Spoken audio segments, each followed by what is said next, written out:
تو گناہ کی سزا تین طریقے سے ملتی ہے۔ پہلا طریقہ اس کو نکیر کہتے ہیں، جہاں گناہ کیا کوئی نہ کوئی مسئلہ بن گیا۔ چنانچہ کتنے دوست آ کے خود بتاتے ہیں، کہتے ہیں حضرت ہم اس فیز میں سے خود گزرے ہیں، جہاں کہیں کوئی ہم نے الٹا کام کیا 24 گھنٹے کے اندر ہمیں کوئی خبر مل جاتی، ہمارا بھی کام الٹا ہو جاتا۔ اس کو نکیر کہتے ہیں۔ فضیل بن عیاض رحمۃ اللہ علیہ فرماتے ہیں کہ میں نے جب بھی اللہ تعالیٰ کی نافرمانی کی، میں نے اس نافرمانی کا اثر اپنی بیوی میں، اپنی اولاد میں، اپنے خادموں میں یا اپنے سواری کے جانور میں کہیں نہ کہیں ضرور دیکھا۔ میں نے اللہ کی نافرمانی کی، میرے جتنے ماتحت تھے اس میں سے کسی نہ کسی نے میری نافرمانی۔ تو ہم غور کریں، اگر آج بیوی ہماری بات نہیں سنتی تو کہیں اللہ تعالیٰ کی نافرمانی کا یہ نقد سزا تو نہیں ہے؟ آج اولاد جو نافرمان بن گئی، کہیں اللہ تعالیٰ کی نافرمانی کی نقد سزا تو نہیں ہے؟ کام کرنے والے کاروبار میں جو دھوکے دے جاتے ہیں، کہیں یہ نقد سزا تو نہیں ہے؟ تو اس کو نکیر کہتے ہیں کہ گناہ کیا اور اس گناہ کی فوراً سزا ملی، غلطی کی تھپڑ لگ گیا تو پھر سنبھل گیا کہ اچھا اب نہیں کرنا۔ یہ اللہ تعالیٰ کی رحمت ہوتی ہے۔ غلطی پر جب ماں تھپڑ لگا دیتی ہے نا تو ماں کی شفقت ہوتی ہے، سمجھانا ہوتا ہے خبردار آئندہ نہ کرنا۔ تو جب اس طرح ہو نا نکیر والا معاملہ، تو اس کا مطلب کہ اللہ تعالیٰ اس بندے کو الٹا کام نہیں کرنا دینا چاہتے، اس کو سیدھا رکھنا چاہتے ہیں۔ اللہ تعالیٰ کی نظر عنایت ہوتی ہے۔ تو ایسا کوئی واقعہ پیش آ کے تو پھر اس بندے کو اللہ تعالیٰ اپنی طرف متوجہ کر لے۔ یہ جو اس قسم کی مشکلات آتی ہیں نا، یہ کئی مرتبہ اس لیے آتی ہیں کہ بندے کی آنکھیں کھل جائیں۔ ایک اصول یاد رکھیں، خوشیاں سلاتی ہیں اور غم جگاتے ہیں۔ خوشیاں سلاتی ہیں اور غم جگاتے ہیں۔ جب غم آتے ہیں نا تو پھر بندے کو خدا یاد آتا ہے۔ جو پہلے فرض نماز بھی نہیں پڑھتا تھا، اب وہ فرض پڑھنے کے بعد اشراق بھی پڑھ رہا، اوابین بھی پڑھ رہا۔ جس کو ایک صفحہ قرآن مجید کا تلاوت کی توفیق نہیں تھی، وہ آج بیٹھا ہوا سورہ یاسین بھی پڑھ رہا ہے، سورہ ملک بھی پڑھ رہا ہے، تغابن بھی پڑھ رہا ہے۔ لگتا ہے پورا قرآن پڑھ کے اٹھے گا۔ پوچھے کیا بنا؟ یار ایک پریشانی ہے، بس دعا کرو اللہ دور کر لے۔ تو پریشانی کئی مرتبہ بندے کی یاد دہانی کا سبب بن جاتی، وہ پھر اللہ کے گھر آتا ہے، ریئلائز کرتا ہے، معافیاں مانگتا ہے، اللہ تعالیٰ اس پریشانی کو دور فرما دے، تو یہ بھی رحمت بن جاتی۔ ایک اور صورت ہے پریشانی کی، اس کو کہتے ہیں تاخیر۔ تاخیر کا مطلب ہوتا ہے ڈیلے کر دینا۔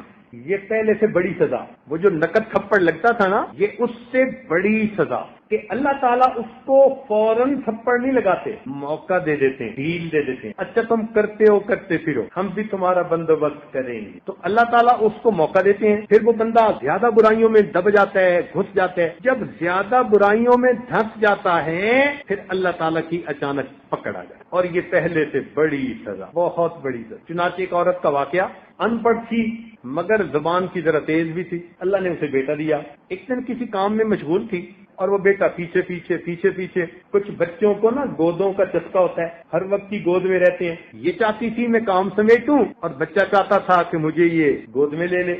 تو اس نے اس کو لٹایا، فیڈر بنا کے دیا اور اس کو کہا کہ خبردار جو اب اٹھ کے میرے پیچھے آیا، فیڈر دودھ پی اور یہیں لیٹا ہے۔ وہ بچہ تھا، اس نے تھوڑی دیر دودھ پیا، جب بھوک ختم ہو گئی وہ اٹھا، پھر ماں کے پیچھے امی امی امی۔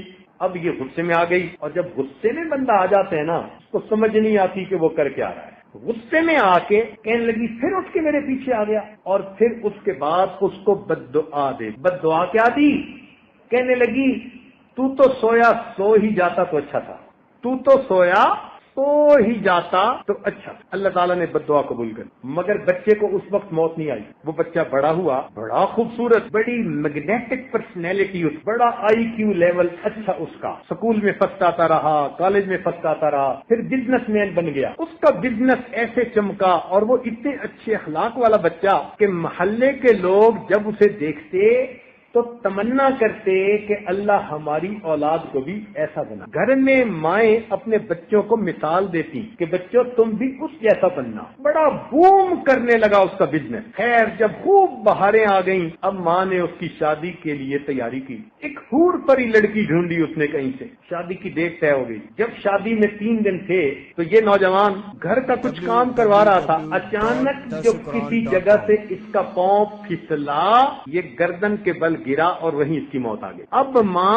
اتنا روئی کہ میرے اتنے جوان بیٹے کو موت آئی کہ ذہنی توازن کھو بیٹھے، پاگل بن کے چلتی تھی گلیوں میں۔ چھوٹے ہوتے ہوئے ہم اسے دیکھا کرتے تھے تو ہمیں ہمارے بڑوں نے یہ بات بتائی کہ بعد میں محلے میں کوئی بڑا نیک بندہ تھا، اس کو ایک خواب کے ذریعے سے بتایا گیا کہ یہ جو اس عورت کے ساتھ معاملہ ہوا یہ اسی کی بد دعا کو ہم نے قبول کیا تھا، اس نے بچپن میں بد دعا کی تھی، ہم نے بد دعا تو قبول کر لی مگر پھل کو پکنے دیا، جب پھل پک کے تیار ہو گیا اب ہم نے پھل کو کاٹا، تجھے پتا چلے تو نے کس نعمت کی ناقدری کی۔ کتنی بہنیں ہیں جو اپنے بھائیوں کو بد دعا دیتی، کتنی مائیں ہیں اپنے بیٹوں کو بد دعا دیتی، کتنی بیویاں ہیں اپنے خاندوں کو بد دعا دیتی، پھر بعد میں بیٹھ کے روتی ہیں۔ تو کیا پتا ہماری ہی بد دعا جو کبھی غصے میں کی تھی آج جا کے اس کا اثر ظاہر ہو۔ تو اس کو پہلے سے بڑی سزا ہوتی ہے، اس کو کہتے ہیں تاخیر۔